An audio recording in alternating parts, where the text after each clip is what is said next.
Bonjour à tous, bienvenue sur ma chaîne Cook. Je suis ravie de vous retrouver pour une nouvelle recette.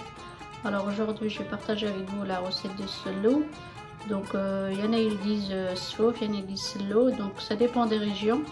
Donc là je vais partager avec vous ma méthode. Donc pour cela on a besoin de 1 kg de farine. Moi j'ai pris la farine complète torréfiée au four. J'ai 1 kg d'amandes torréfiées aussi. J'ai 500 g de cacahuètes non salées torréfiées aussi. J'ai 500 g de graines de sésame torréfiées aussi. J'ai enlevé un petit peu, je ne vais pas le moudre parce que tout ça je vais les moudre après, je vais les mixer. J'ai besoin d'un verre de miel, vous pouvez le remplacer par le sucre glace si vous préférez. Là j'ai un sachet, à peu près une cuillère à café de gomme arabique. J'ai un verre de l'huile d'olive, vous pouvez le remplacer aussi si vous voulez par le beurre, moi je préfère l'huile d'olive. Là j'ai 2 cuillères à soupe de graines d'anis, j'ai 2 cuillères à soupe de graines de fenouil, j'ai une cuillère à soupe de cannelle. Donc là restez avec moi, je vais moudre tout ça et je vous renvoie pour faire le reste. Ne zappez pas, restez avec moi. Torréfier la farine, donc là j'ai 1 kg.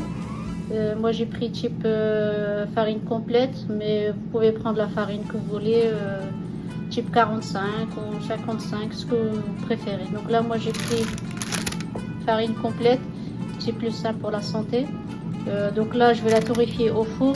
Par contre la farine, il faut surtout pas la faire torréfier à la friteuse comme je vous ai montré pour les graines de sésame, parce qu'en fait la friteuse à l'intérieur c'est un moteur à ventiler, donc vous risquez d'avoir des surprises avec votre friteuse, surtout quand vous allez ouvrir, vous allez recevoir un nuage de farine sur vous et votre friteuse vous allez l'abîmer en fait.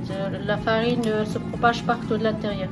Donc j'ai déjà essayé, moi j'ai eu des surprises, donc je vous le déconseille. C'est plus pratique pour les graines de sésame, pour les amandes et pour les cacahuètes, mais par contre pour la farine, je préfère la faire au four.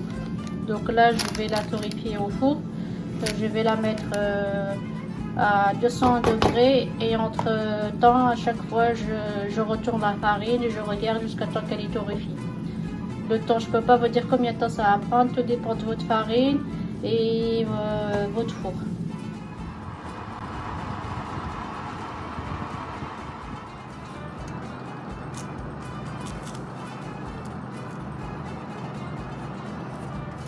Là, je retourne bien la farine à chaque fois de chaque côté, plusieurs fois. Vous pouvez voir, ça devient un petit peu humide, la forme des grumeaux, mais c'est normal. Donc il faut chaque fois retourner tous les 5 minutes, bien la faire retourner. Et dès que vous voyez qu'elle a commencé à dorer, ça veut dire qu'elle est prête. Donc là la farine, vous voyez, elle est bien torréfiée, elle est bien dorée, couleur un peu noisette. C'est ce que vous devez avoir normalement. Et moi ça m'a pris 2h30 pour la faire torréfier. Donc je l'ai mis à 200 degrés. Donc tout doucement à chaque fois il faut retourner jusqu'à ce qu'elle soit dorée. Donc là ce que ça donne.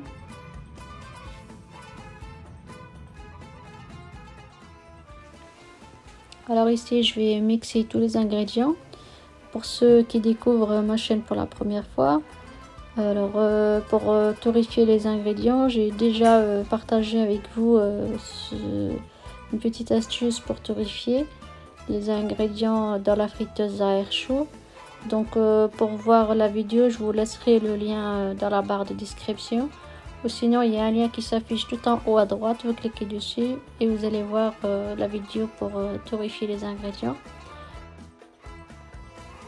Je vais juste vous donner une petite précision par rapport à la gomme arabique. En fait, vous m'avez pas vu sur la vidéo la mixer, mais je l'ai bien mixé juste après les graines de fenouil et les graines d'anis.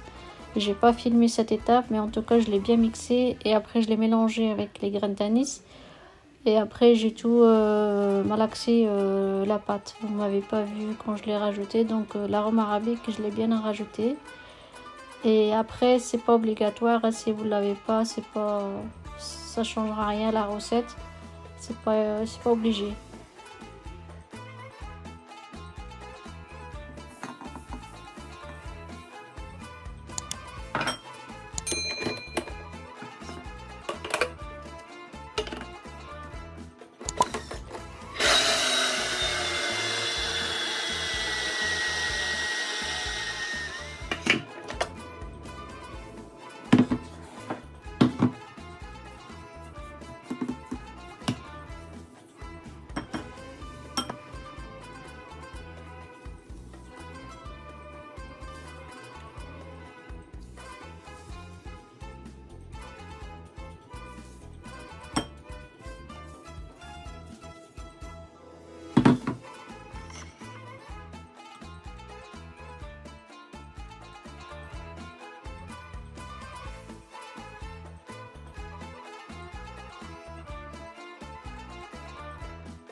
Voilà, vous devez bien pétrir, malaxer tous les ingrédients ensemble.